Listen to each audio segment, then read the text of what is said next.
저희를 사랑하시는 하나님 아버지, 영원한 지옥에 갈 수밖에 없었던 저희를 불쌍히 여겨주시고 그 크신 사랑으로 구원하여 주심에 감사드립니다.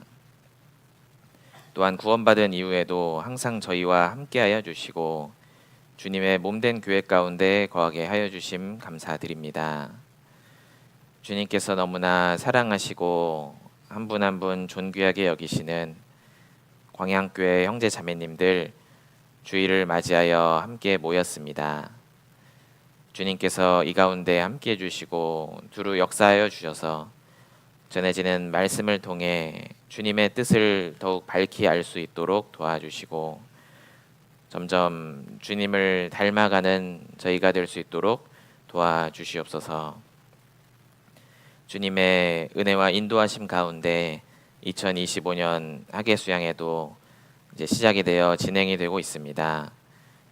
또 지금 이 시간 진행되고 있는 2차 학예 수양에 또 복음 말씀 가운데 주님 함께 해주셔서 많은 영혼들이 새롭게 거듭나는 귀중한 역사 나타내 주시옵소서. 또한 광양교회 함께 준비하고 있는 6차 학예 수양회 때도 또 많은 영혼들이 인도되어서 주님, 저희가 간절히 원하는 가족, 친척, 또 이웃들, 이뤄진 영혼들 주님 품으로 인도할 수 있도록 함께 해주시옵소서. 아무쪼록 이 광양교회를 주님께서 더욱 세워주셔서 이 지역에 많은 이뤄진 영혼들이 건져지고 세워지길 원합니다. 오늘 이제 주일 말씀 시작하고자 합니다. 처음부터 끝까지 주님께서 주관하여 주시옵소서. 예수님 이름으로 기도드렸습니다. 아멘. 네, 시작하는 말씀으로 이사야 50장을 보시겠습니다.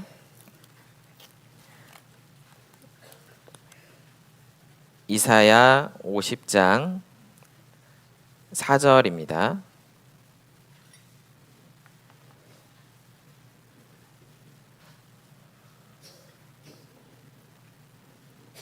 이사야 50장 4절부터 6절까지 세 구절 한번 같이 읽어보겠습니다. 주 여호와께서 학자의 혀를 내게 주사 나로 곤핍한 자를 말로 어떻게 도와줄 줄을 알게 하시고 아침마다 깨우치시되 나의 귀를 깨우치사 학자같이 알아듣게 하시도다. 주 여호와께서 나의 귀를 열으셨으므로 내가 거역지도 아니하며 뒤로 물러가지도 아니하며 나를 때리는 자들에게 내 등을 맡기며 나의 수염을 뽑는 자들에게 나의 뺨을 맡기며 수욕과 침뱉음을 피하려고 내 얼굴을 가리우지 아니하였느니라. 네, 오늘은 앞서 화면에 보여드린 것처럼 이 탄식과 부르짖음이라는 제목으로 말씀을 같이 생각해 보도록 하겠습니다. 그래서 이 탄식, 부르짖음 다 이제 귀로 듣는 거잖아요. 그렇기 때문에 이 시작하는 말씀으로 먼저 귀에 대한 말씀을 이렇게 찾아봤습니다. 그래서 먼저는 방금 읽은 이 본문에 대해서 이제 설명을 드리도록 하겠습니다.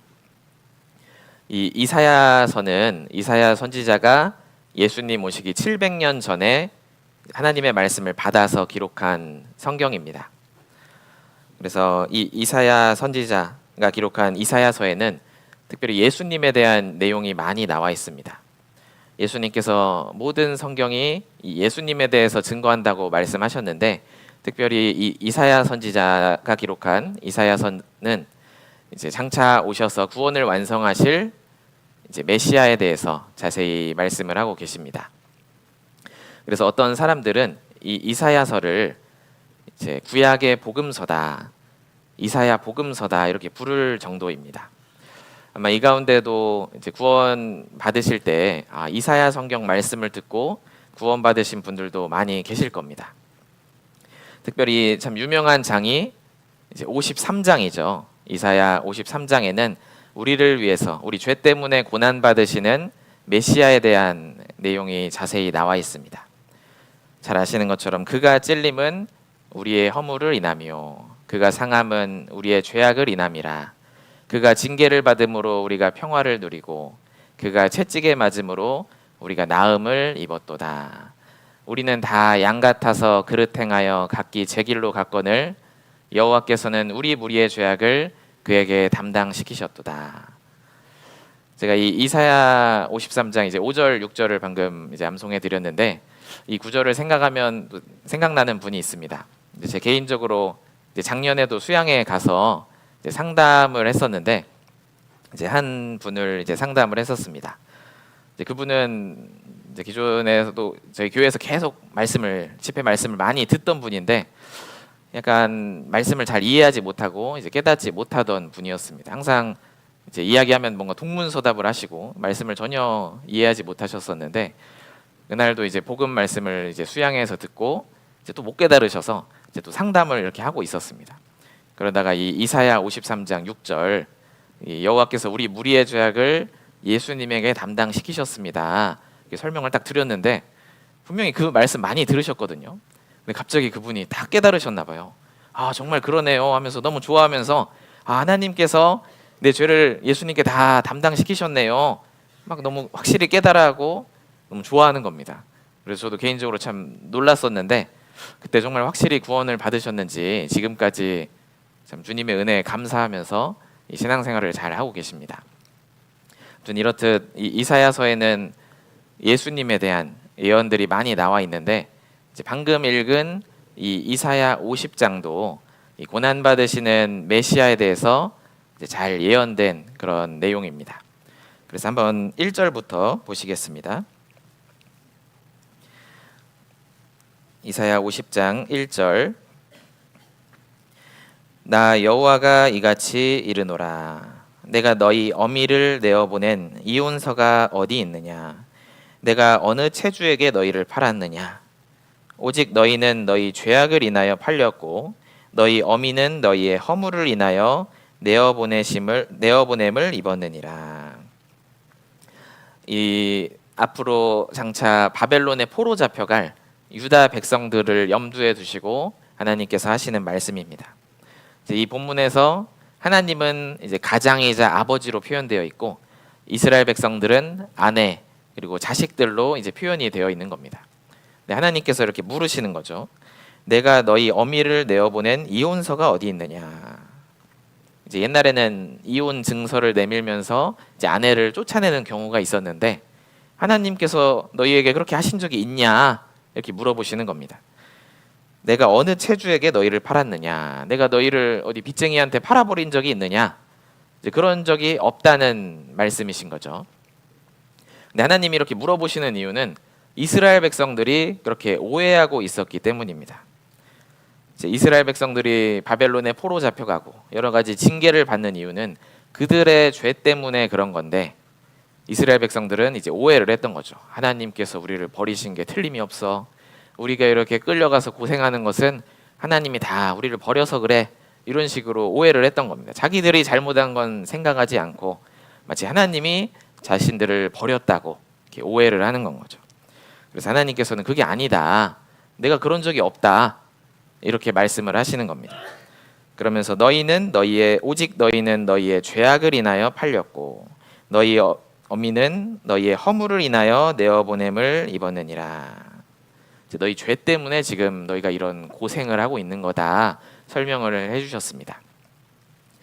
근데 이게 꼭 유다 백성들뿐 아니라 온 세상 사람들도 사실 마찬가지입니다. 우리가 죄인으로서 죄를 짓고 살다가 이제 지옥에 가서 심판을 받는 세상 사람들이 그런 운명에 처한 것은 하나님의 잘못이 전혀 없습니다. 근데 간혹 이제 우리가 전도에서 성경을 차근차근 배우시는 분들 중에 이런 질문을 하는 분들이 있습니다. 이제 오해를 해서 그런 거죠.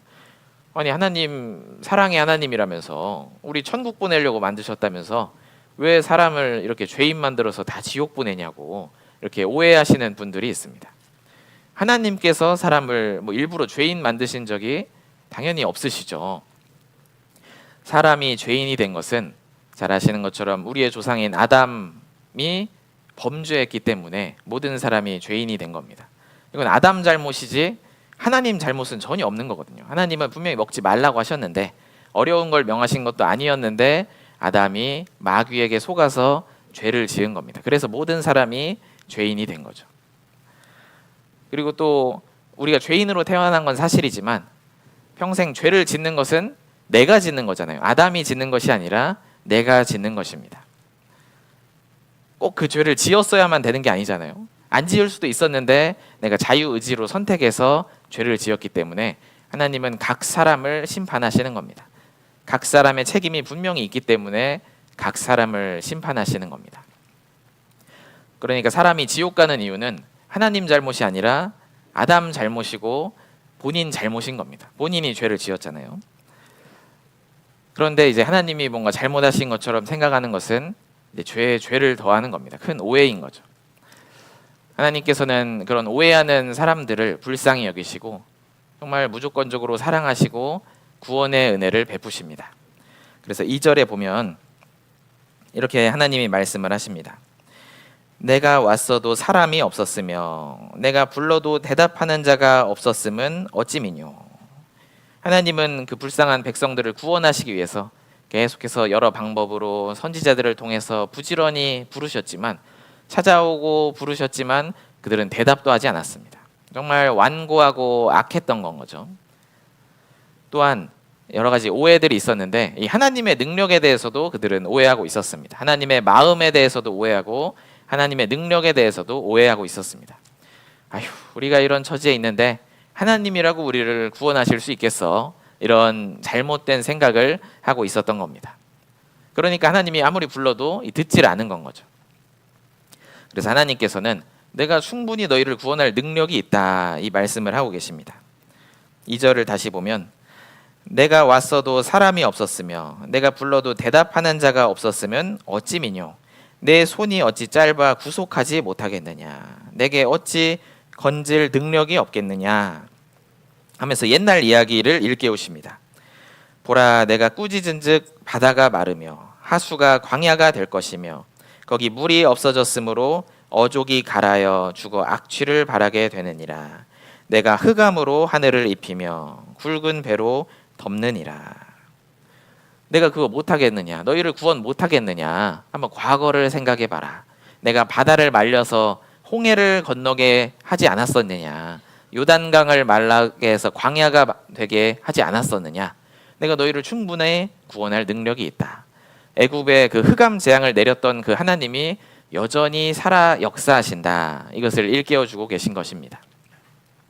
그러니까 이 50장 1절에서 3절에서 하시는 말씀은 이제 하나님은 사람들을 충분히 구원할 마음도 있으시고 충분히 구원할 능력도 있으시다. 오직 문제는 사람의 죄악, 불순종, 그 완고한 마음이라는 것입니다.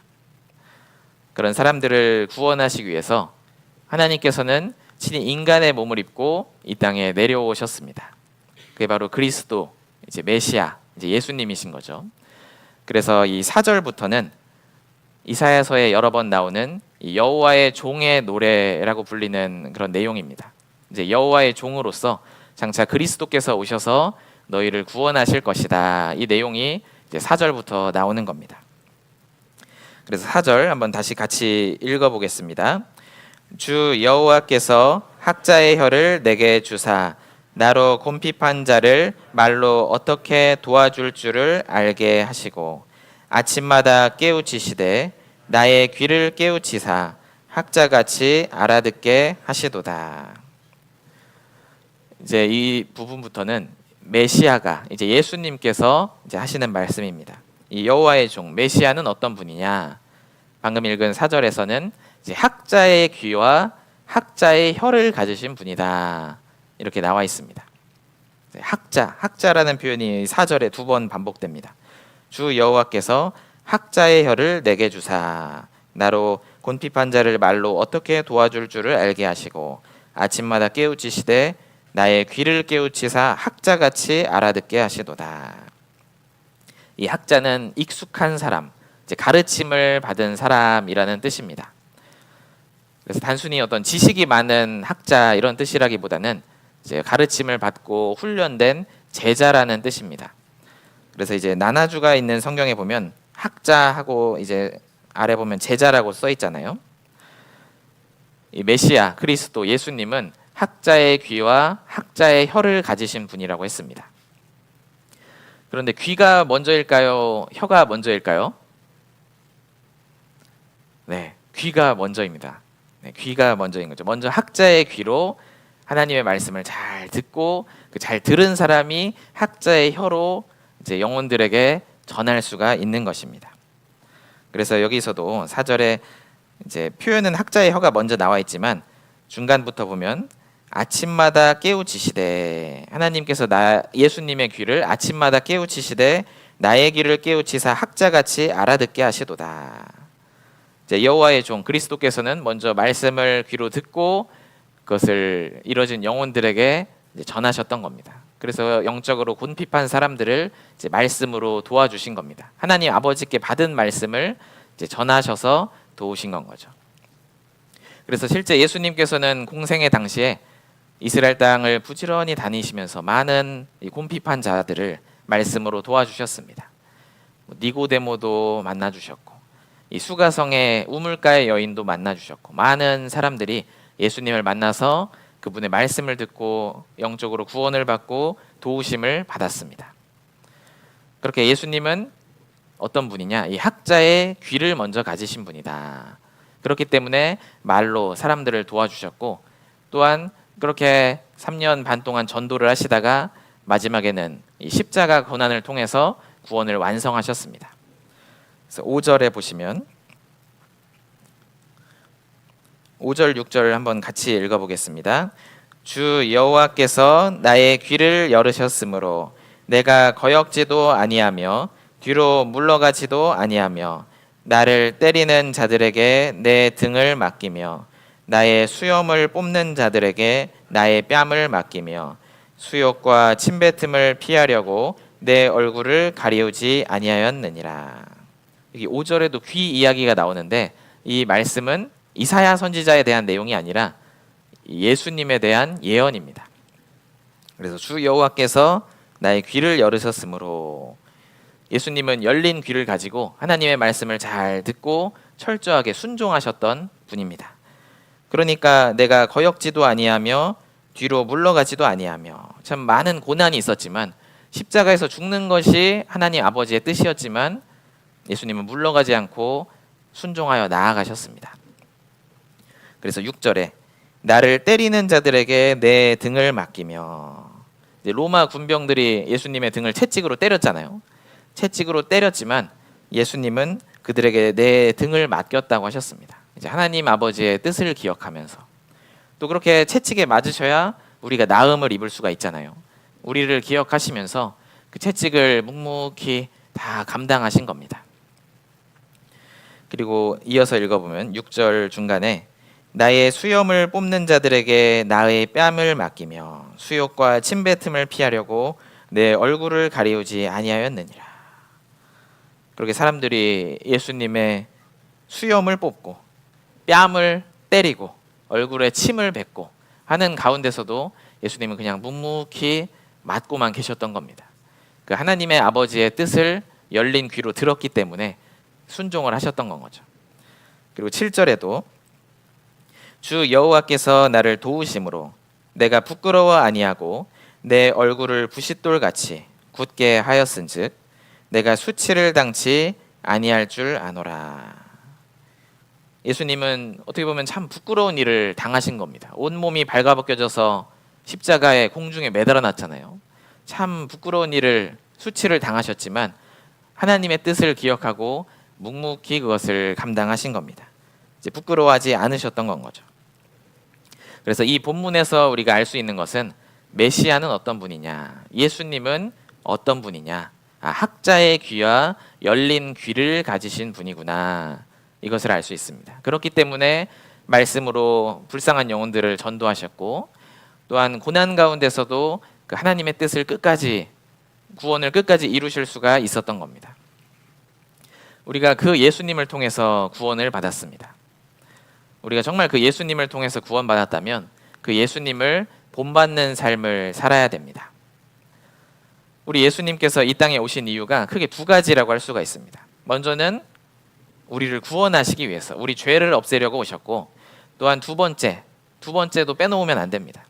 구원받은 사람들에게 삶의 본을 보이시기 위해서 예수님은 오셨습니다. 예수님은 하나님이시지만 충분히 그냥 능력으로도 말씀을 순종하고 하실 수 있지만 학자의 귀, 열린 귀를 가지시고 사셨던 것은 우리 그리스도인들에게 본을 보여주시기 위한 것입니다. 그래서 우리는 그 예수님의 두 가지 목적 중에 어느 것도 소홀히 여겨서는 안 됩니다. 정말 예수님의 그 구원으로 내가 구원을 받았다면 우리는 그 예수님의 삶을 본받아야 됩니다. 우리도 학자의 귀, 열린 귀를 가져야 되는 건 거죠. 그래서 예수님께서 이 공생의 기간 동안 많은 기적을 행하시고 특별히 귀머거리의 귀를 열어주셨습니다. 그처럼 우리가 구원받을 때 우리의 영적인 귀가 이제 열리게 된 것입니다. 이제 영적인 귀가 열리고 말씀을 통해서 전혀 보이지 않는 영혼에 대해서, 이제 신령한 세계에 대해서, 영원한 영광에 대해서 우리는 들을 수 있는 사람입니다. 실제 우리 육신의 귀로 듣는 것은 아니지만 듣는 것처럼 이제 살 수가 있는 건 거죠. 근데 구원받았다고 끝이 아니라 계속해서 그 학자의 귀, 열린 귀를 우리가 본받아 가야 되는 겁니다. 점점 우리의 귀가 더욱 열려서 야, 진짜 영혼이 불쌍하구나. 진짜 영원한 천국과 지옥이 있구나. 하나님께서 주실 영광과 상급이 이렇게 크구나 하는 것을 이 믿음의 눈과 믿음의 귀로 더욱 보고 들어야 되는 것입니다. 그래서 나머지 시간에는 우리가 수양회를 앞두고 정말 왜 전도해야 될까? 왜 전도해야 될까 하는 이유에 대해서 생각을 하려고 합니다. 우리가 육신의 귀로 들을 수는 없지만 실제 존재하는 오늘 제목처럼 영적이고 영원한 탄식과 부르짖음을 들을 수가 있어야 됩니다. 그래서 성경에 나오는 4가지 탄식과 부르짖음을 한번 생각을 해보려고 합니다. 이제 성경에 4종류의 탄식과 부르짖음이 나옵니다. 물론 더 있을 수도 있는데 이제 4가지를 생각해 보려고 합니다. 혹시 뭔지 뭐 아는 거 있으신가요? 누가 과연 탄식하고 부르짖고 있을까? 네, 그래서 4가지를 이제 외우기 쉽게 방향으로 외우시면 됩니다. 방향으로. 먼저는 내 아래서 부르짖고 있고 내 위에서도 부르짖고 있습니다.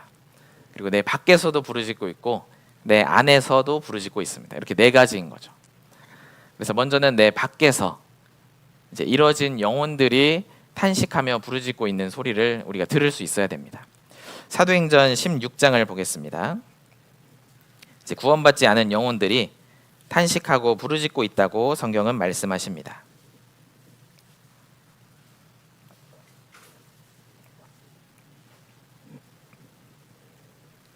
사도행전 16장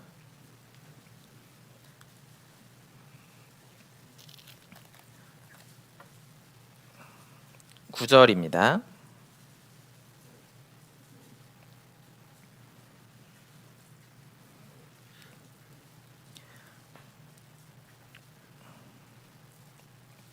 구절에 보시면 밤에 환상이 바울에게 보이니 마게도냐 사람 하나가 서서 그에게 청하여 가로되 마게도냐로 건너와서 우리를 도우라 하거늘.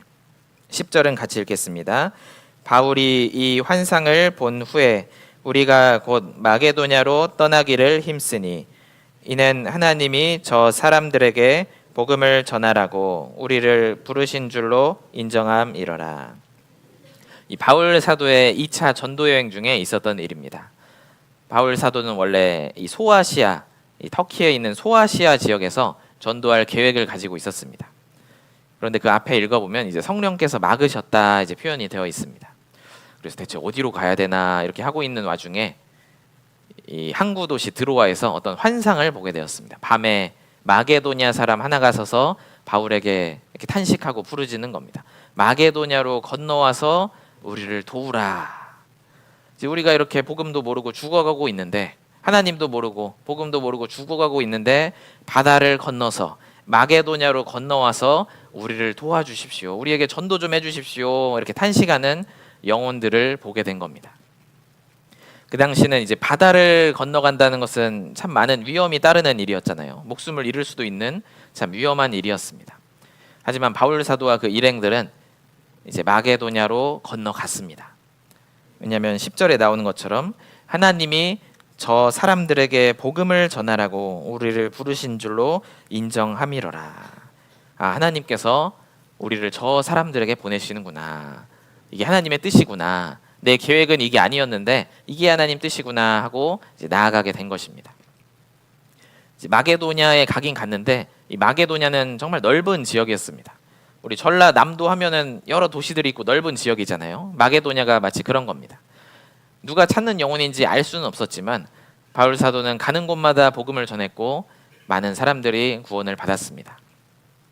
그래서 이 마게도냐의 첫 번째 성, 바울 사도가 먼저 갔던 도시가 바로 빌립보입니다. 이제 빌립보에 가서 먼저 구원받은 사람이 이제 루디아라는 여성이었습니다. 하나님께서 루디아의 마음을 열어서 바울의 말을 청종하게 하셨고, 그 루디아는 확실히 구원받고 이제 가정을 개방해서 그 가정에서 빌립보 교회가 시작이 되었습니다. 그렇게 바울과 또 실라는 빌립보에서 전도를 했는데 한 번은 억울하게 누명을 써가지고 이제 두들겨 맞고 감옥에 갇히는 일이 있었습니다. 감옥에 정말 억울하게 갇혔지만 거기서도 기도하고 찬송하는 가운데 이제 기적이 나타났고 그 빌립보 간수와 간수 가족들이 다 같이 구원받는 또 역사가 있었습니다. 그리고 이제 빌립보를 이제 떠나서 그 다음에 갔던 곳은 마게도냐의 수도였던 이 데살로니가라는 도시였습니다. 데살로니가, 이 데살로니가에도 찾는 사람들이 참 많이 있었습니다. 그래서 데살로니가 전서에 보면 이 데살로니가 사람들은 어떤 사람들이었냐면 하나님의 말씀을 받을 때 사람의 말로 아니하고 하나님의 말씀으로 받는 정말 찾는 사람들이었습니다. 그래서 딱 3주 정도 전도했는데 또 역시 여러 사람들이 구원을 받고 데살로니가 교회가 세워졌습니다. 이제 바울 사도는 또 핍박 때문에 그 다음 도시로 갔는데 그 다음 마게도냐의 도시가 베레아였습니다. 베레아 하면은 생각나는 구절이 있잖아요. 베레아 사람은 데살로니가 있는 사람보다 더 신사적이어서, 이 데살로니가 사람들도 참 신사적이었는데 베레아 사람은 더 신사적이어서 간절한 마음으로 말씀을 받고 이것이 그러한가 하여 날마다 성경을 상고함으로 믿는 사람이 많았다고 했습니다. 그러니까 참 마게도냐에 찾는 사람들이 많이 있었고 바울 사도는 가는 곳마다 복음을 전해서 영혼들을 건지는 역사를 나타냈습니다. 그래서 우리도 생각을 해봐야 됩니다. 나는 어쩌다가 이 광양에 살고 있을까? 나는 어쩌다가 이 동네에 살고 있을까? 내가 어쩌다가 이 직장에 다니고 있을까? 내가 어쩌다가 이런 저런 사람들을 지금 접촉하면서 살고 있을까? 아마 어떤 분은 원래는 이럴 계획이 없었는데, 여기 있을 계획이 없었는데 어쩌다 보니까 계획이 틀어져서 이렇게 지금 이치에 있는 분들도 계실 겁니다. 하나님이 저 사람들에게 복음을 전하라고 부르신 줄로 인정을 해야 됩니다. 분명히 찾는 영혼들이 있기 때문에 나를, 구원받은 그리스도인을 지금 위치에 배치를 하신 겁니다. 이 사도행전 8장에도 보면 사마리아에서 잘 전도하고 있는 이 빌립 집사를 하나님이 광야로 가라 이렇게 명령을 하십니다. 광야로 가봤더니 거기 찾는 영혼이 있잖아요. 성경을 읽으면서도 이게 무슨 말이냐 하고 있는 에디오피아 내시가 있었습니다. 지도하는 자가 없으니 어찌 깨달을 수가 있느뇨 이렇게 탄식하고 부르짖는 에디오피아 내시가 있었기 때문에 하나님께서 빌립을 광야까지 보내신 겁니다.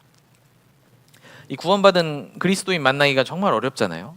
구원받은 그리스도인이 참 희귀한데 하나님께서 그 귀한 그리스도인을 아무데나 아무렇게나 배치하실 리가 없는 겁니다. 하나님께서 나를 보시면서 야 근데 넌 어쩌다 거기 있냐 이렇게 하실 리가 없다는 건 거죠. 분명히 하나님의 섭리 가운데 우리는 나아가고 있고 거기에 이뤄진 영혼들, 특별히 찾는 영혼들이 구원받을 만한 영혼들이 있는 겁니다. 그래서 우리 주변에 있는 영혼들 참 너무 불행한 삶을 살고 있습니다. 삶의 목적도 모른 채 불탈 것, 썩어 없어질 것을 추구하면서 그렇게 열심히 수고를 하고 있습니다. 누군가는 열심히 수고하지만 얻지 못해서 그게 마음에 한이 된 사람도 있고, 누군가는 수고하여 원하는 것을 얻었지만 마음을 채워주지 못하고 결국은 금방 허무해집니다. 나름대로 행복을 추구하고자 온갖 쾌락들을 한번 쫓아보지만 그것도 마치 바닷물을 마시는 것처럼 잠깐 뭔가 채워지는 것 같았어도 더욱더 갈증만 유발하는 겁니다. 그렇게 점점 늙어가고 점점 병들어가고 점점 더 아프다가 갑자기 죽음을 만나게 되는 것이 이 세상 모든 이뤄진 영혼들의 운명입니다. 그렇게 평생 수고했는데 죽을 때는 다 두고 가잖아요. 정말 바람을 잡으려는 수고만 했던 겁니다. 그렇게 죽음과 심판을 앞두고 있기 때문에 이 세상 이뤄진 영혼들은 정말 탄식하고 부르짖는 겁니다. 겉으로는 어떨지 몰라도 그 속에 영혼은 부르짖고 있습니다. 예레미야 8장을 보겠습니다. 예레미야 8장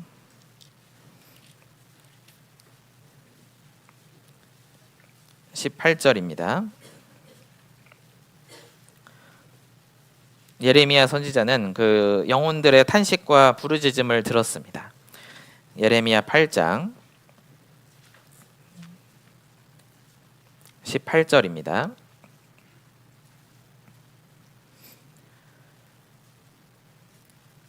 슬프다 나의 근심이여 어떻게 위로를 얻을 수 있을까 나의 중심이 번뇌하도다. 지금 선지자가 정말 슬퍼하고 근심하고 위로를 얻지 못하고 정말 번뇌하고 있습니다. 예레미야를 눈물의 선지자라고 부릅니다. 근데 이 예레미야 선지자가 이렇게 슬퍼한 이유는 자기 앞길이 너무 깜깜해서 그런 것도 아니고 고난이 많아서 그런 것도 아니었습니다. 이 이뤄진 영혼들의 탄식과 부르짖음을 들었기 때문에 이렇게 슬퍼했던 것입니다. 19절에 딸 내 백성의 심히 먼 땅에서 부르짖는 소리로다. 이 영혼들의 탄식과 부르짖음을 들은 거죠. 이 한글 성경에는 나와 있지 않지만 이 히브리 원어에 보면 19절 앞에 이 들으라 하는 감탄사가 있다고 합니다. 그래서 영어 성경에도 보면 이제 listen 이렇게 되어 있는데 들으라 예레미야 선지자는 들은 겁니다. 이제 뭘 들었냐면 20절 같이 읽어보겠습니다. 추수할 때가 지나고 여름이 다하였으나 우리는 구원을 얻지 못한다 하는도다. 뭘 들었냐면 영혼들의 탄식 소리. 추수할 때가 지나고 여름이 다하였으나 우리는 구원을 얻지 못한다. 우리는 추수하면 항상 가을을 생각하는데 이 이스라엘은 여러 번 추수를 합니다. 그래서 봄에는 보리를 추수하고 이제 초여름에는 밀을 추수하고 이제 나중에 과일도 추수하고 하는데 아무튼 이 추수할 때가 다 지나가고 여름도 지나가는데 우리는 거두어지지 못했다. 우리는 이대로 구원받지 못하고 계속 살아가고 있다. 기회가 점점 없어지고 있는데 아직도 구원 못 받았다 하고 탄식을 하고 있는 겁니다. 이 마지막 시대의 징조들이 점점 우리가 이루어지는 것을 많이 보고 있습니다. 이 세상 죄악이 점점 가득 차는 것을 보고 있는데 왜 아직 하나님께서 이 세상을 끝내지 않으실까? 이 탄식하고 부르짖는 영혼들에게 마지막 기회를 지금 주고 계신 겁니다. 그래서 어떤 집회나 수양회 때마다 참 이렇게 또 준비된 영혼이 있었구나, 이렇게 찾는 영혼이 있었구나, 구원받을 영혼이 있었구나 하는 것을 우리가 느끼게 됩니다. 매번 수양회 때마다 또 그런 분들이 있잖아요. 아마 지금 진행되고 있는 2차 학예 수양회 가운데도 또 오늘 내일 이제 복음이 전해지고 상담을 하는 가운데 많은 영혼들이 또 새롭게 구원을 받을 겁니다.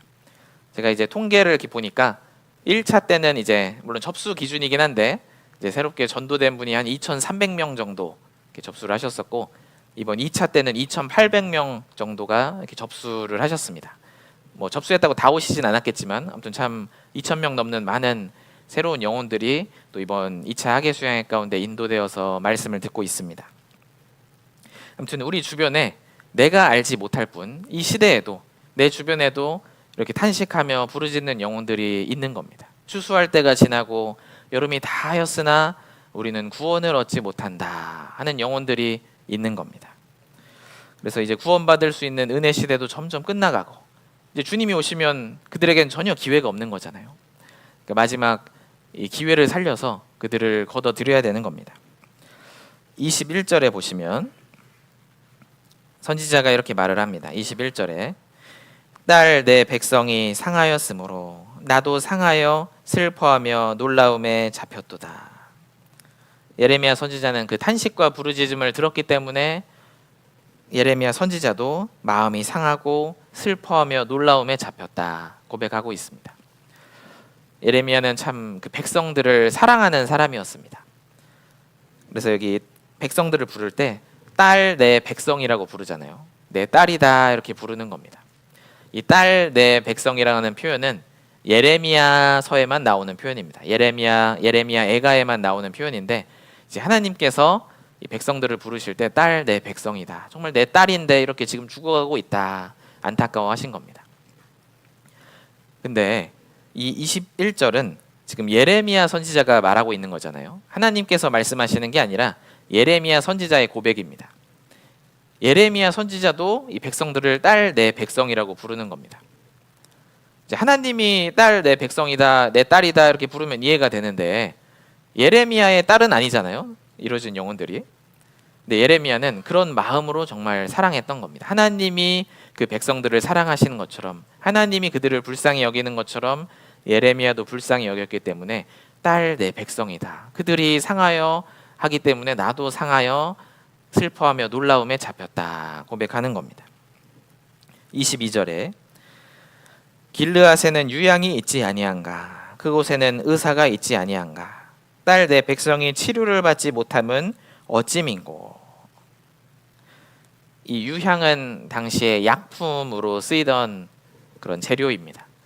쉽게 말하면 약도 있고 아니 의사도 있는데 왜 딸 내 백성이 죽어가고 있는 거냐?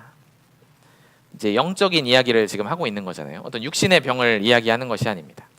쉽게 말하면 아니 광야에는 성경적인 복음이 있지 아니한가? 거기 분명히 거듭난 그리스도인 있는데 왜 내 딸 내 백성이 지금 탄식하고 부르짖고 죽어가고 있는 것이냐?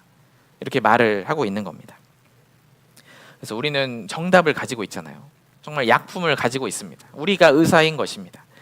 성경적인 복음, 정말 순수한 복음을 가지고 있기 때문에 우리가 믿는 것을 전해야 되는 겁니다. 그래서 우리가 수양회를 앞두고 자주 생각하는 내용이지만 정말 이번 수양회가 우리가 복음을 전할 수 있는 마지막 기회일 수도 있다. 우리가 이런 마음으로 전해야 됩니다. 마지막일 수도 있다. 물론 마지막이 아닐 수도 있다. 우리는 이런 생각을 하기도 하죠. 근데 또 마지막이 아니고 더 기회가 있을 수도 있지만 한 가지 확실한 것은 우리 주변에 있는 영혼들, 그 중에 누군가에게는 이번 수양회가 정말 마지막 기회일 것입니다. 나에게 혹시 복음을 전할 수 있는 기회가 더 있을지라도 우리 주변에 누군가 이뤄진 영혼에게는 이번 수양회가 마지막 기회일 것입니다. 분명히 그런 사람이 있을 거잖아요. 수십 년을 기다려오면서 이 구원받으려고 지금까지 살아온 사람입니다. 내 입장에서는 여러 사람 중에 그냥 한 명이지만 그 사람은 이 구원받으려고 지금까지 기다려온 건데 이번 기회마저 놓쳐버리면 정말 그 사람은 큰일 나는 겁니다. 그래서 우리가 그 탄식과 부르짖음을 듣는 가운데 정말 선교사 정신으로 마치 바울 사도가 많은 사람에게, 누가 찾는 사람인지는 모르지만 많은 사람에게 전했던 것처럼 우리도 다양한 사람들에게 이 복음을 나눠줘야 됩니다. 7에게나 8에게나 나눠줄지어다.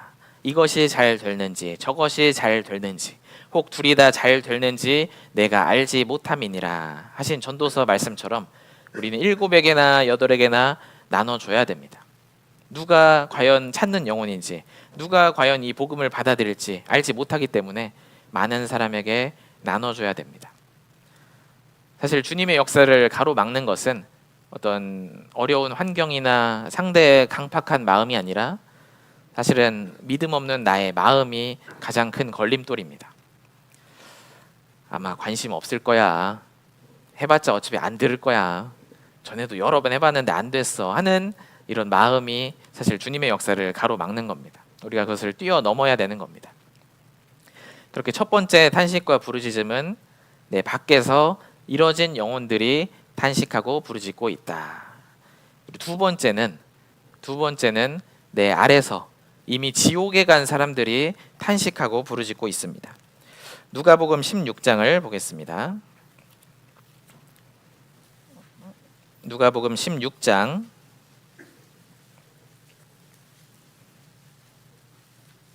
19절입니다.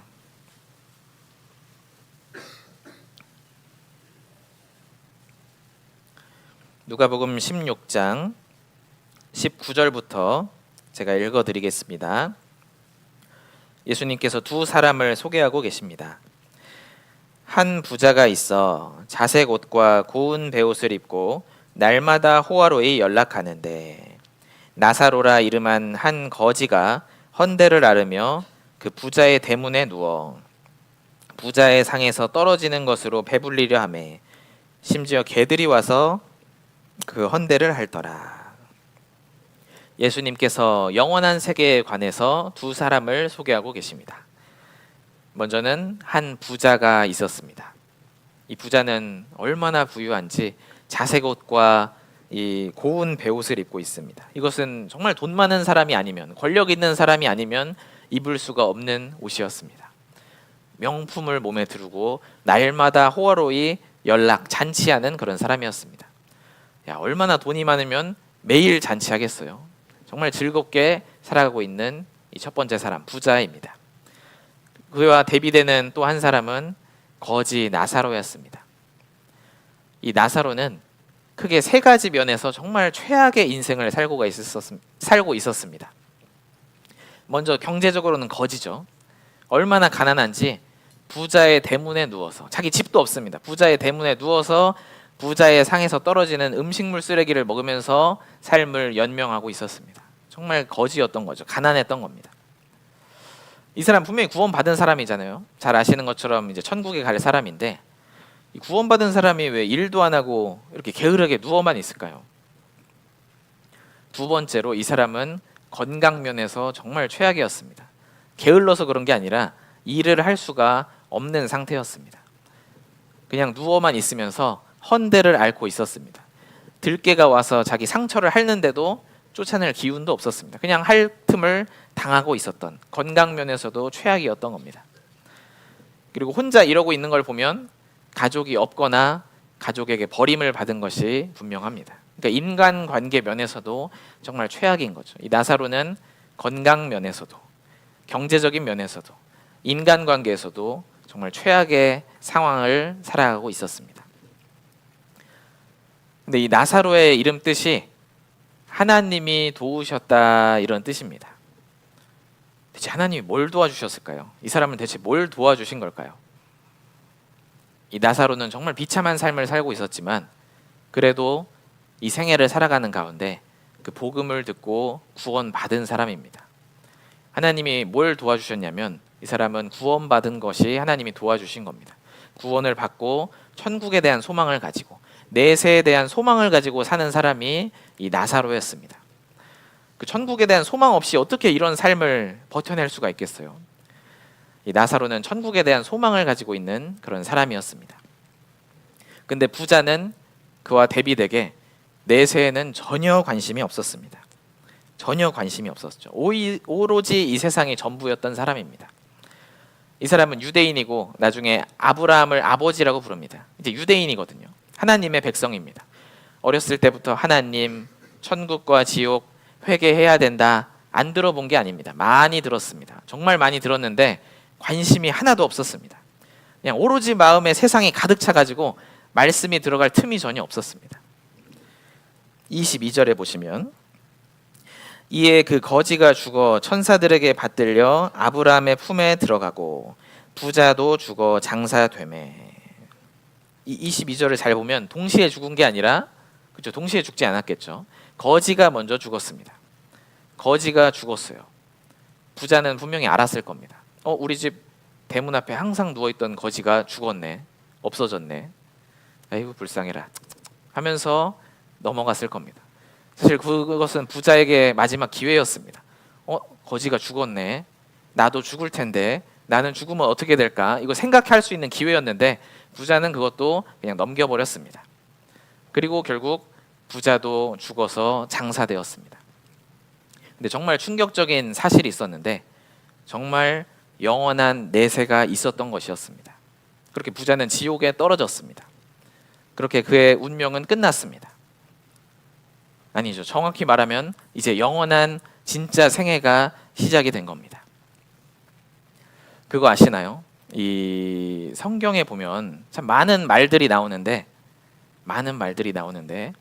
이 지옥에 간 사람이 말하는 건 누가복음 16장밖에 안 나옵니다. 이 지옥에 간 사람이 말하는 건 여기밖에 안 나옵니다. 야, 지옥에 가면 사람이 무슨 말을 할까요? 지옥에 가면 과연 무슨 말을 할까? 한번 같이 보시겠습니다. 23절, 24절 같이 읽어보겠습니다.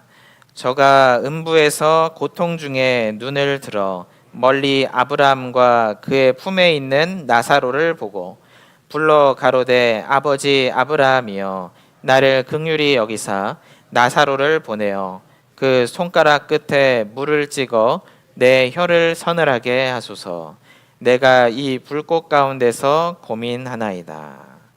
이 부자의 첫 번째 말, 지옥에 간 사람의 첫 번째 말은 그 손가락에 물 한 방울 찍어서 내 혀 좀 서늘하게 해주세요. 이거를 부탁했습니다. 참 이상한 부탁이잖아요. 뭐 물 한 준다고 뭐 서늘해질까요? 근데 그것을 구해야 될 정도로 지옥은 조금의 고통의 경감도 없는 곳이라는 겁니다. 물 한 방울도 없는 곳이 지옥입니다. 고통이 조금이라도 감소되었으면 너무 좋겠는데 이 끔찍한 고통이 계속되는 곳이 바로 지옥이라는 겁니다. 우리도 살면서 여러 가지 통증을 느꼈고 때로는 정말 이가 갈릴 정도로 아팠지만 그래도 넘어간 것은 일시적이었으니까 그래도 잠깐이니까 이제 참았던 겁니다. 근데 문제는 지옥은 그 끔찍한 고통이 계속되는 곳이라는 겁니다. 지옥은 고통의 장소인 거죠. 또한 왜 부자는 이런 이상한 말을 했을까? 우리 같으면 꺼내달라고 할 거 아니에요. 나를 좀 지옥에서 꺼내달라고 이렇게 말을 할 텐데 부자는 그렇게 말하지 않았습니다. 왜냐하면 부자는 자기가 이 지옥에 와서 이런 고통을 받는 것이 참 합당한 일이라는 것을 본인도 잘 알고 있었기 때문입니다. 사람들이 살아있을 때나 날 대체 왜 지옥 보내냐고, 사람을 왜 지옥 보내, 하나님 있으면 막 이렇게 따지는 거지, 죽어서 심판대 앞에 딱 서면 하나님께서 그 하나님의 공의와 하나님의 모든 뜻, 그 사람에게 베풀어 주셨던 모든 은혜를 다 알려주시는 겁니다. 그래서 로마서 3장에도 보면 주께서 주의 말씀에 의롭다 함을 받으시고 판단 받으실 때 이기신다고 했습니다. 사람들이 심판대 앞에 서면 아, 주님은 의로우셨네요. 제가 잘못한 거지 주님은 참 의로우셨네요. 주님이 다 이기셨습니다 한다는 겁니다. 모두가 그 하나님 앞에 무릎을 꿇을 수밖에 없습니다. 빌립보서 2장에도 보면 하늘에 있는 자들과 땅에 있는 자들과 땅 아래에 있는 자들, 그 지옥에 간 사람들조차도 예수의 이름에 무릎을 꿇고 하나님 아버지께 영광을 돌린다고 했습니다. 무릎을 꿇을 수밖에 없는 건 거죠. 하나님은 잘못하신 게 하나도 없기 때문입니다. 물론 구원받은 사람처럼 뭐 하나님께 영광을 돌리진 않겠지만 지옥에 간 사람도 다 아는 겁니다. 아, 하나님께서 저의 평생에 정말 많은 기회를 주셨었네요. 정말 많은 은혜를 주셨네요. 하나님은 잘못한 게 하나도 없으시네요. 다 100% 내가 잘못한 거네요. 내가 그 모든 기회를 다 발로 차버렸네요. 그래서 내가 여기 와 있네요. 그것을 지옥에 간 사람도 잘 아는 겁니다. 다 내 잘못입니다 한다는 것을 압니다. 그렇기 때문에 지옥은 영원한 후회의 장소인 겁니다. 자기가 그리스도를 배척한 그 많은 기회를 차버린 이 생에서의 기억을 생생하게 가지고 자신을 영원히 저주하는 곳이 지옥입니다. 자기의 그 저주스러운 선택을 영원히 기억하면서 후회하는 곳이 지옥입니다. 야, 그때가 기회였는데, 그때 내 옆에 그리스도인이 있었는데, 그때 못 이기는 척하고 그냥 들었어야 되는데 하면서 영원히 후회하는 곳이 바로 지옥입니다. 그렇게 지옥은 고통과 후회의 장소인데 가장 무서운 것은 그 영원하다는 겁니다. 영원하다는 게 정말 무서운 거죠. 100년이면은 그래요, 그냥 버텨보세요 할 텐데 이 1000년이면은 그래도 1000년 지나면 끝나니까 좀만 참으세요 할 텐데 뭐 100년, 1000년, 만년, 뭐 100만 년, 1000만 년, 억년이 아니라 그 많은 시간이 다 지나갔어도 아직 시작도 안 한 것이 지옥입니다. 영원한 곳입니다. 다시는 돌이킬 수가 없고 영원히 거기 있어야 되기 때문에 지옥은 사람이라면 절대 가면 안 되는 곳인 겁니다. 그렇게 지옥에 간 부자는 물 한 방울만 달라고 부탁을 했지만 거절을 당했습니다. 이제 부자는 나에게는 조금의 고통의 경감도 허락되지 않는구나. 나는 진짜 가능성이 전혀 없구나. 이것을 확실하게 깨달았을 겁니다. 그리고 나서 부자가 두 번째로 하는 부탁이 있습니다. 27절, 28절 한번 같이 읽어보겠습니다. 가로되 그러면 구하노니 아버지여 나사로를 내 아버지의 집에 보내소서. 내 형제 5이 있으니 저희에게 증거하게 하여 저희로 이 고통받는 곳에 오지 않게 하소서. 이 부자의 두 번째 부탁은 참 성경에서 너무나 비극적인 말입니다. 부자는 너무 늦게 전도자가 되어버렸습니다. 나는 이제 가망이 없네요. 나는 여기서 영원히 고통받으면서 후회하면서 살아야 되는데 자기 형제들이 생각이 난 겁니다. 나에게 형제 5명이 있습니다. 그들은 아직 살아 있습니다. 그들에게는 아직 기회가 있습니다. 제발 그 형제들만큼은 여기 안 오게 해주세요. 이것이 부자의 두 번째 부탁이었습니다. 이 생에서는 그렇게 이기적이었던 자기밖에 모르던 부자가 왜 지옥에 가서는 자기 형제들을 그렇게 생각하고 있을까요? 이 지옥에 간 죄인조차 나만 오면 여기 억울하다, 다 여기 와야지 이렇게 말할 수가 없는 곳이 지옥인 겁니다. 왜냐하면 그 지옥이 얼마나 끔찍한지 본인이 제일 잘 알잖아요. 자기가 지금 와 있으니까. 정말 예수님 말씀처럼 여기는 손발을 찍어서라도 절대 오면 안 되는 곳이라는 것을 자기가 지금 절실하게 느끼고 있기 때문에 제발 내 형제들만큼은 여기 안 오게 해주세요. 간절하게 부탁을 하는 겁니다. 그래서 지금도 내 귀에 들리진 않지만 지옥에 간 많은 사람들이 탄식하고 부르짖고 있습니다. 내 형제가, 내 친구가, 내 딸이, 내 손자가 제발 이 고통받는 곳에 오지 않게 해달라고 지금도 탄식하며 부르짖고 있습니다. 이 지옥에 간 부자도 자기 가족을 돌아봤는데 구원받은 그리스도인이 자기 가족을 돌아보지 않는다면 정말 안 될 것입니다. 이 소돔과 고모라를 멸망시키러 간 천사들도 롯에게 물어봤습니다. 이 외에 내게 속한 자가 또 있느냐? 이제 곧 여기는 불이 쏟아져서 다 망할 텐데 혹시 너 가족, 친척, 아는 사람, 너랑 관계된 사람 또 있느냐? 빨리 나가야 된다. 이 롯에게 물어봤습니다. 나에게는 가족, 친척이 있잖아요. 나에게도 지인이 있습니다. 나는 가족, 친척이라는 울타리 안에서 태어나서 자라왔고 지금도 사회라는 공동체 안에서 살아가고 있습니다. 내 주변엔 많은 사람들이 있습니다. 나에게 속한 많은 사람들이 있습니다. 정말 하나님께 우리도 기도해야 되는 겁니다. 하나님, 저에게 연결된 이 사람들을 제발 구원해 달라고 기도해야 됩니다. 이 천국문 앞에 섰을 때 하나님께서 물어보실 겁니다. 너의 아우는 어디 있느냐? 너의 아버지는 어디 있느냐? 너의 남편은 어디 있느냐? 너의 작은아버지는 어디 있느냐? 하나님께서 하나하나 물어보실 겁니다. 그때 뭐라고 대답을 해야 될까요? 내가 잘 모르겠습니다. 그걸 왜 저한테 물어보십니까? 내가 그 사람 지키는 사람입니까? 이렇게 말해서는 안 되는 겁니다. 이거는 살인자 가인이 한 말입니다. 내가 내 동생을 지키는 사람입니까? 이 살인자 가인이 했던 말인 거죠. 자기가 죽여놓고 말하는 겁니다. 내가 내 동생을 지키는 사람입니까? 우리는 내 동생을 지키는 사람입니다. 내 가족, 친척, 지인을 하나님이 지키라고 천국으로 인도하라고 명하신 겁니다. 그래서 나에게 맡기신 영혼들이 있고 우리는 그 지옥에서의 탄식과 부르짖음을 기억을 해야 됩니다. 그래도 이 부자는 나사로를 내 형제들에게 보내서 나사로가 좀 전도 좀 하게 해달라고 이렇게 부탁을 했습니다. 아마 성경에 명확히 나오진 않아서 알 수는 없지만 아마 나사로가 이 부자에게 전도를 한 적이 있지 않을까 이렇게 생각은 해볼 수 있습니다. 정확하다는 건 아니고 생각은 해볼 수 있습니다. 왜냐하면 이 나사로가 부자에게 한마디도 안 했다. 항상 그 대문 앞에 있었는데 한마디도 안 했다면 부자가 나사로를 보내달라고 하진 않았을 겁니다.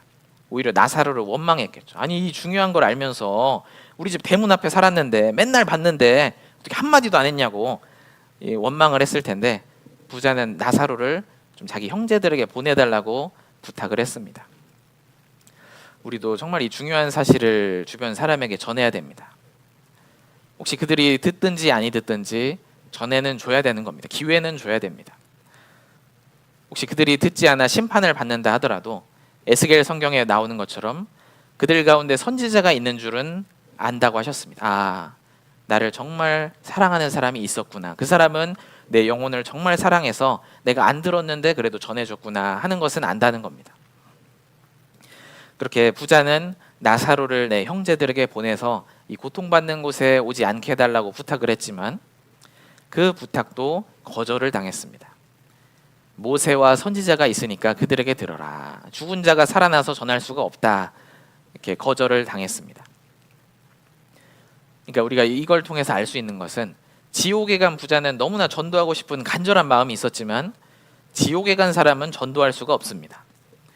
천국에 있는 나사로를 좀 대신 보내달라고 했는데 천국에 간 그리스도인도 전도는 못합니다. 지옥에 간 사람도 전도는 못하고 천국에 간 사람도 전도는 못하고 오직 전도는 살아있는 그리스도인만이, 이 땅에 살아있는 그리스도인만이 할 수 있는 특권인 것입니다. 그래서 이 전도할 수 있는 특권, 이것은 살아있는 그리스도인에게만 주어진 것입니다. 어떤 목사님, 전도사님에게만 주어진 특권이 아닙니다. 신앙이 앞선 사람에게만 주어진 특권이 아닙니다. 모든 믿는 그리스도인에게 주어진 사명과 특권이 바로 전하는 것입니다. 그래서 고린도후서 4장에도 기록한 바 내가 믿는 고로 말하였다 함과 같이 우리도 또한 믿는 고로 말하노라 이렇게 말씀하셨습니다. 믿는 고로 말하노라. 내가 목사인 고로 말하노라 안 그랬습니다. 내가 임원이니까 말한다 안 그랬습니다. 내가 신앙이 앞섰으니까 말한다는 게 아니라 내가 믿는 고로 말하노라. 내가 믿는 고로 말하는 것입니다. 정말 영원한 천국과 지옥이 있다는 것을 믿는 고로 말하는 것입니다. 어떻게 하면 이 영원한 지옥에서 천국에 갈 수 있는지, 그게 정말 쉽다는 것을 믿기 때문에 말하는 것입니다. 나는 믿는 것을 말하고 내가 어떤 것을 말한다면 나는 그것을 믿는다는 증거인 것입니다. 그래서 우리가 매번 수양회나 집회를 앞두고 이제 교회 안에서 교구 안에서 구역 안에서 이제 기도 부탁을 이제 작성하기도 합니다. 기도 부탁을 써서 종이에도 쓰고 아니면 카톡에도 쓰고 이렇게 하는데 그 기도 부탁 명단 어떤 사람을 적어야 될까요? 전도할 명단 어떤 사람을 적어야 될까요? 이 기도 부탁 명단, 내가 전도 계획 명단은 다른 말로 하면 지옥 가면 안 되는 사람을 적는 것입니다. 지옥 가면 안 되는 사람, 내 주변에 지옥 가면 안 되는 사람을 적는 것입니다. 그럼 지옥 가도 되는 사람도 있을까요? 지옥 가도 되는 사람은 없습니다. 이 지옥을 생각하면 정말 내 원수라도 거기는 가면 안 됩니다. 사람이면 거기는 가면 안 됩니다. 그래서 우리가 이렇게 기도 부탁 명단, 어떤 전도 계획 명단도 적어서 같이 기도도 하고 기도 부탁 나온 거 같이 합심해서 기도도 하고 합니다. 근데 생각해 보면 어떤 그리스도인보다 지옥에 있는 사람들이 그 명단에 있는 사람을 위해서 간절하게 부르짖고 있습니다. 정말 내 형제, 내 친구, 내 딸, 내 손자가 이 고통받는 곳에 오지 않게 하소서. 그 어떤 그리스도인보다 아주 간절하게 지금 부르짖고 있습니다. 내 육신의 귀에 들리지 않을 뿐이지 그 부르짖음은 정말 사실인 것입니다. 그리고 세 번째 탄식과 부르짖음은 이 모든 것을 보시는 하나님께서 위에서 탄식하고 부르짖고 계십니다. 마태복음 9장입니다.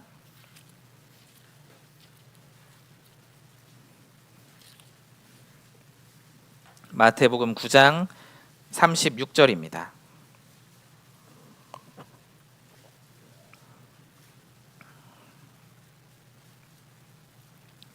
마태복음 9장 36절부터 38절까지 같이 읽어보겠습니다. 무리를 보시고 민망히 여기시니 이는 저희가 목자 없는 양과 같이 고생하며 유리함이라. 이에 제자들에게 이르시되 일꾼은 적으니 그러므로 추수하는 주인에게 청하여 추수할 일꾼들을 보내어 주소서 하라 하시니라. 36절에 예수님께서 무리를 보시고 민망히 여기셨다 이렇게 나와 있습니다. 우리는 보통 민망하다 하면 어색하다, 부끄럽다 이렇게 생각을 하는데 이제 성경이 아무래도 수십 년 전에 번역이 되다 보니까 이 민망하다는 말이 의미가 좀 바뀐 겁니다. 이제 민망하다는 말의 원래 의미는 정말 안타까워하며 슬퍼했다 이런 뜻입니다. 이 신약이 기록된 헬라어 원어에도 보면 이 창자와 관련된 단어라고 합니다. 우리말에도 그 애가 끓는다 그런 말이 있잖아요. 애가 그 창자잖아요. 창자가 끓는다. 정말 이 창자가 끊어지는 것 같은 고통으로 안타까워하고 슬퍼한다는 표현입니다. 예수님께서는 이뤄진 영혼들을 보면서 정말 마치 부모가 자식을 잃은 것처럼 안타까워하고 슬퍼하셨습니다. 그래서 예수님께서는 성경에 보면 이 공생애 가운데 눈물을 흘리셨다는 표현이 3번이나 나와 있습니다. 예수님께서는 눈물을 흘리시면서 그 영혼들을 정말 안타까워하셨고 결국 십자가에서 구원을 완성하셨습니다. 이제 구원을 완성하셨고 이제 복음을 완성하셨기 때문에 이 복음을 전해주기만 하면 되는데 이제 곡식들을 다 익었으니까 이제 걷어들이기만 하면 되는데 문제는 그걸 할 사람이 너무 없었던 겁니다. 그걸 할 만한 사람이 너무 없는 거죠.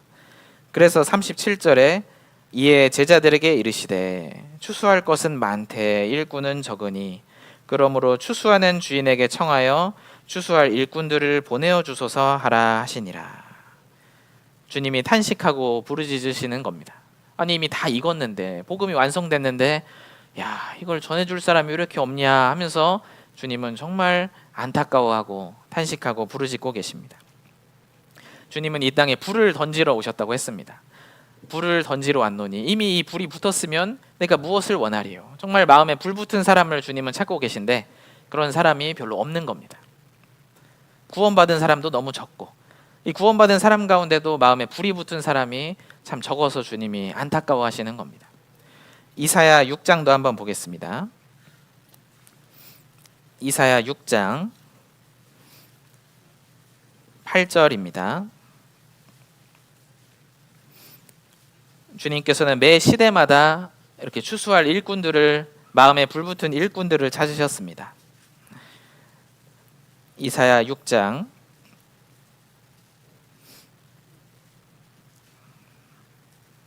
8절입니다.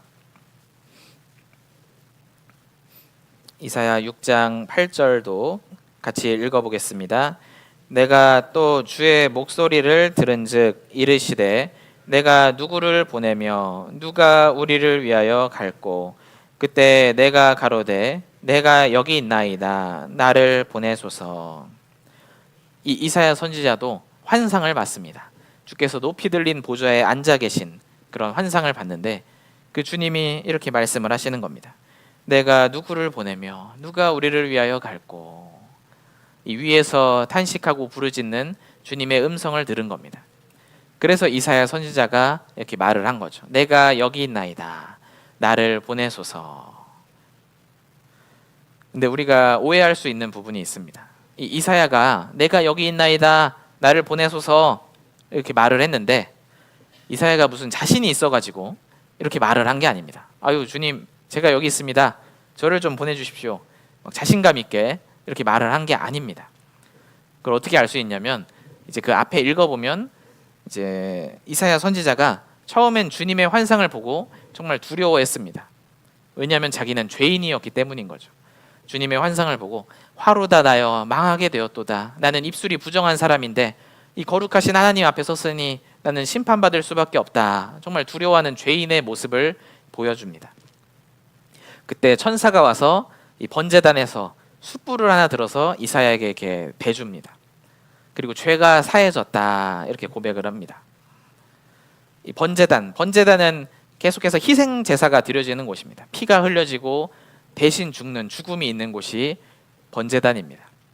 그러니까 대신 죽는 그 죽음, 그 피를 통해서 이사야의 죄가 사해졌다고 나오는 겁니다. 바로 앞에 5절, 6절, 7절에 그 내용이 나오고 이제 막 구원받은 죄인인 이사야에게 하나님이 말씀을 하시는 겁니다. 내가 누구를 보내며 누가 우리를 위하여 갈꼬. 이사야가 뭐 준비되어 가지고 막 자신이 있어서 내가 자격이 있죠 내가 생각해도 이래서 말한 게 아니라 야 하나님께서 내 죄를 이렇게 사해 주시고 나는 정말 큰 은혜를 받았는데 그 하나님께서 저렇게 탄식하고 부르짖는데 어떻게 간다는 사람이 이렇게 없을 수가 있는가. 하나님 저는 정말 부족한 사람이지만 주님의 탄식과 부르짖음을 들었기 때문에 저는 주님을 사랑하기 때문에 내가 여기 있나이다 나를 보내소서 이렇게 말을 한 겁니다. 우리도 같은 마음으로 내가 뭐 신앙이 좋아서 말을 잘해서 자격이 있어서가 아니라 주님의 탄식과 부르짖음을 듣고 나아가야 되는 겁니다. 그게 세 번째인 거죠. 세 번째, 위에서 주님이 탄식하고 부르짖고 계십니다. 그리고 마지막으로는 내 안에서 내 마음이, 내 양심이 탄식하고 부르짖고 있습니다. 예레미야 20장입니다. 예레미야 20장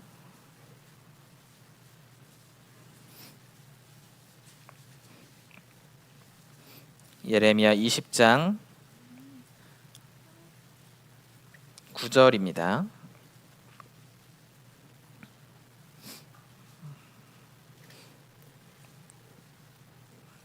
예레미야 20장 9절입니다. 네, 9절 말씀도 같이 읽어보겠습니다. 내가 다시는 여호와를 선포하지 아니하며 그 이름으로 말하지 아니하리라 하면 나의 중심이 불붙는 것 같아서 골수에 사무치니 답답하여 견딜 수 없나이다. 예레미야 선지자의 고백입니다. 멸망을 앞둔 동족에게 그렇게 전도를 했지만 도저히 들어먹지를 않았습니다. 관심도 없고 아무리 들어도 반응이 없고 오히려 핍박하고 반대만 했습니다. 그러니까 예레미야 마음 가운데 너무 힘든 겁니다. 그래서 이런 말을 하는 겁니다. 내가 다시는 전도하나 봐라. 네가 지옥 가지 내가 가냐? 이렇게 말을 안 듣냐? 하면서 내가 다시는 여호와를 선포하지 아니하며 그 이름으로 말하지 아니하리라, 이런 결심을 하게 되는 겁니다. 내가 하나 봐라 정말. 이런 마음이 올라오는데, 그렇게 생각을 하면 또 마음 중심에서 이렇게 되는 겁니다. 나의 중심이 불붙는 것 같아서 골수에 사무치니 답답하여 견딜 수 없나이다. 근데 그렇다고 말을 안 하자니 답답해서 견딜 수가 없는 겁니다. 왜냐하면 예레미야는 열린 귀를 가지고 정말 이뤄진 영혼들의 탄식과 부르짖음도 듣고 하나님의 탄식과 부르짖음도 들었기 때문에 말을 안 하자니 답답해서 견딜 수가 없는 겁니다. 그 예레미야 마음에도 탄식하고 부르짖는 마음이 있는 건 거죠. 이걸 전해줘야 되는데, 이거 없으면 정말 큰일 나는데 하는 마음이 있는 겁니다. 그래서 우리도 마찬가지입니다. 우리도 정말 전도하다 보면 쉽진 않지만 구원받은 내 안에는 성령님이 계십니다. 선한 양심이 있습니다. 지금까지 들은 하나님의 말씀들이 있습니다. 우리는 이뤄진 영혼들이 부르짖고 있다는 것도 알고 있고, 지옥에 간 사람들이 부르짖고 있다는 것도 알고 있고, 그 모든 것을 아시는 하나님께서 정말 안타까워하면서 부르짖고 있다는 것도 알고 있습니다. 그걸 다 알기 때문에 우리 마음에서도 탄식하며 부르짖음이 나오는 겁니다. 이걸 전해줘야 되는데, 이거 안 전해주면 안 되는데 하는 마음이 있는 겁니다. 우리가 전도를 안 해본 것이 아닙니다. 전도를 많이 해봤지만 참 쉽지가 않고, 어떤 사람들은 오히려 나랑 별로 관계없는 사람들은 참 잘 구원받는 것 같은데 이 내 가족, 친척이 참 구원을 잘 안 받는 경우가 있습니다. 말씀, 기도, 교제, 전도, 우리가 신앙의 네 바퀴라고 하는데 다른 것도 쉽진 않지만 참 이 전도가 쉽지 않고, 그 앞에 우리의 부족함도 연약함도, 내가 이렇게 더 깨끗하게 살았어야 되는데, 내가 더 말을 잘했어야 되는데, 내가 행실을 더 잘했어야 되는데, 이런 나의 부족함도 더욱 느끼게 됩니다. 그런데 주님은 나에게 복음을 전하라고 하셨지, 주님은 내 마음을 바꿔서, 내 마음 가운데도 이 전하기 싫은 마음이 있지만 내 마음을 바꾸라고 하셨지, 상대방의 마음을 바꾸라고 나에게 요구하신 적이 없습니다. 내가 할 일은 내 마음을 바꿔서 전하는 거지, 상대방의 마음을 바꾸는 건 주님이 하실 일입니다. 여리고성을, 그 견고한 여리고성을 무너뜨리는 건 내가 할 일이 아닙니다. 여리고성을 무너뜨리는 건 주님이 하실 일이고, 내가 할 일은 믿음을 가지고 도는 겁니다. 돌다 보면 돌기도 싫고, 돌아도 아무것도 안 되는 것 같고 하기도 싫지만 그 마음을 바꿔서 돌기를 원하시는 겁니다. 그렇게 돌다 보면 주님께서 주님의 때에 무너뜨려 주십니다. 그거는 주님이 하실 일입니다. 그래서 우리는 네 가지 탄식과 부르짖음을 영적인 귀로 잘 듣는 가운데 내가 할 일을 하는 것이 중요한 겁니다. 내 마음을 바꿔서 내 할 일을 해야 됩니다. 그럼 우리가 해야 될 일이 무엇일까요? 간단하게만 말씀드리겠습니다. 이사야 50장 다시 한번 보겠습니다. 처음에 찾았던 이사야 50장입니다. 이사야 50장 4절입니다. 주 여호와께서 학자의 혀를 내게 주사 나로 권핍한 자를 말로 어떻게 도와줄 줄을 알게 하시고 아침마다 깨우치시되 나의 귀를 깨우치사 학자같이 알아듣게 하시도다. 주 여호와께서 나의 귀를 열으셨으므로 내가 거역지도 아니하며 뒤로 물러가지도 아니하며. 처음에 말씀드린 것처럼 예수님도 이 학자의 귀, 열린 귀로 하나님의 말씀, 영적이고 영원한 현실을 바르게 들었기 때문에 그 들은 것을 학자의 혀로 전하실 수가 있었고, 고난이 있을지라도 묵묵히 나아가실 수가 있었던 겁니다. 우리도 중요한 것은 학자의 귀, 열린 귀를 가져야 됩니다. 구원받을 때 열렸지만 계속해서 깨우침을 받는 가운데 우리의 영적인 귀를 더욱 열어야 됩니다. 그래서 여기 4절에서도 아침마다 깨우치시되 이런 표현이 나오는 것처럼 우리도 지속적으로, 주기적으로 아침마다 깨우치는 그런 시간이 필요합니다. 그래서 예수님께서도 새벽 오히려 미명에 그 바쁘신 전도 일정 가운데도 한적한 곳으로 나가사 기도하시고 하나님과 경건한 시간을 가지셨습니다. 그 경건의 시간, 예수님께서도 가지셨다면 우리에게도 당연히 필요한 것입니다. 우리도 그 조용한 시간, 한적한 곳, 경건의 시간이 필요합니다. 그 가운데 말씀을 읽고 묵상하고 또 기도하는 가운데 하나님의 마음으로 내 귀를 통해, 내 눈을 통해 내 마음을 채워야 됩니다. 그런 사람이 입을 열어서 전하고 고난 가운데도 나아갈 수가 있습니다. 그래서 수양이 앞두고 그냥 전도하세요, 전도하세요, 계속 전도하세요만 한다고 되는 게 아니라 말씀으로 내 안에 채워야 되고 나의 그런 조용한 시간이 있어야 됩니다. 정말 바쁘게 전도하고 봉사해야 되지만 그 전에 주님과의 1:1 그런 교제의 시간이 있어야 됩니다. 그런 사람이 주님 뜻대로 나아갈 수가 있습니다. 그렇게 우리의 그 경건의 시간, 이제 콰이어트 타임이라고 하잖아요. 큐티. 그 큐티에 나의 전도가 달려 있다고 해도 과언이 아닙니다. 우리의 귀를 먼저 열어야 되는 거죠. 귀가 깨우침을 받아야 됩니다. 또한 우리 귀를 어둡게 하는 것들을 멀리해야 됩니다. 우리 귀를 어둡게 하는 어떤 육신적이고 세속적인 것들을 우리가 구별되고 멀리하는 것이 필요합니다. 그래서 주님과 나와의 포도원에 이제 열매가 맺힐 텐데, 꽃이 피고 열매가 맺힐 텐데 작은 여우 때문에 그걸 다 망쳐버리는 거잖아요. 내 영혼의 귀를 어둡게 하는 작은 여우를 잡아야 됩니다. 이 영국에 정말 많은 사람을 주님 품으로 돌아오게 했던 요한 웨슬레라는 사람이 있었습니다. 그 요한 웨슬레, 참 주님께 귀하게 쓰임받은 사람인데, 그 사람의 어머니인 이 수잔나 웨슬레가 자녀들을 이렇게 가르쳤다고 합니다. 뭐라고 했냐면, 이 그리스도인으로서 합당한 오락인지 그 여부를 가리고자 할 때 이러한 원칙을 따라서 판단하도록 해라. 너의 분별력을 흐리게 한다든지, 너의 양심을 무디게 한다든지, 영적인 것에 대한 흥미를 잃게 한다든지, 하나님을 의식하는 감각을 흐리게 한다든지, 또는 내 육체가 내 마음을 주장하도록 하는 것은 무엇이든지 다 죄라고 하는 사실을 잊지 말아라. 이제 어머니가 이제 자식들을 그렇게 양육을 한 거죠. 그래서 다른 사람은 몰라도 나는 이것만 하면 마음이 팍 식어버리고 영혼 전도에 관심이 푹 식어버린다. 전도할 마음이 안 생긴다. 그럼 다른 사람은 몰라도 나는 그렇다면 나는 그것을 멀리 해야겠죠. 이게 내 영적인 귀를 어둡게 하는 작은 여우인 것입니다. 우리가 이제 6차 학예 수양회 때 이번에 주로 전도를 하시고 봉사하시고 참석하시는데, 이제 6차까지 20일도 안 남았습니다. 한 10며칠 남았는데 우리가 정말 그 2-3주 정도의 기간만이라도 정말 이런 육신적이고 세상적인 것에 대해서 최대한 구별되고 정말 하나님의 말씀을 들으려고 노력을 한다면, 우리 영적인 귀가 깨어있도록 노력을 한다면 이번 수양회 때 정말 많은 영혼들이 우리 광양교회 성도님들을 통해 구원받고 세워질 수 있을 겁니다. 그렇게 우리의 귀를 깨우침을 받아야 되고, 또한 귀를 어둡게 하는 것들을 멀리하는 가운데 가야 됩니다. 내 마음과 상태가 어떻든지 복음을 전하러 가야 됩니다.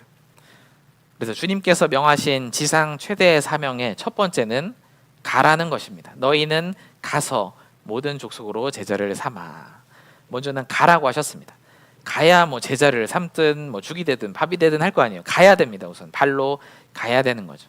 아름답도다 복음 전하는 자들의 입이라고 하시지 않으시고 발이라고 하셨습니다. 발로 가야 되는 거죠. 발로 가야 주님의 역사가 시작됩니다.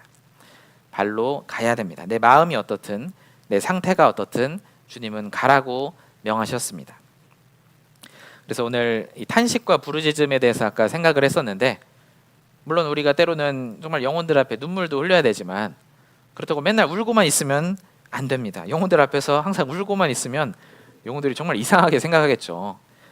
우리네가 전하는 소식은 슬픈 소식이 아니라 기쁜 소식, 좋은 소식을 전하는 겁니다. 좋은 소식, 굿 뉴스, 복음을 전하는 거잖아요. 우리는 기쁜 소식을 전하는 거기 때문에 정말 기쁘게 그들에게 나아가야 됩니다.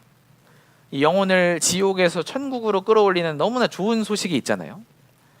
그리고 그게 어려운 게 아니라 믿기만 하면 됩니다. 그러니까 이렇게 효과 좋고 이렇게 싼 것이 없는 겁니다. 이 세상에 정말 효능도 없으면서 값만 비싼 제품을 나보고 팔라고 하면 그 영업사원은 정말 힘들겠죠. 대체 이 효능도 별로 안 좋은데 비싸기만 한 걸 나보고 어떻게 팔라는 거야 하면 정말 힘들 텐데, 이건 정말 효과가 좋다, 근데 정말 싸다 하면 그 영업사원은 정말 힘있게 팔 겁니다. 왜냐하면 내가 봐도 이건 너무 효과 좋고 싸니까. 그런데 복음은 그 정도가 아니라 영혼을 지옥에서 천국으로 끌어올리는 엄청난 효능을 가지고 있고 거기다 공짜입니다. 그냥 믿기만 하면 됩니다. 이 기쁜 소식을, 이 좋은 소식을 우리는 가서 전해야 되는 겁니다. 기뻐하면서 전해야 되는 거죠. 그래서 아까 말씀드린 것처럼 영혼 앞에서 항상 울고만 있으면 나도 너처럼 될까 봐 무섭다 해서 아마 도망갈 겁니다.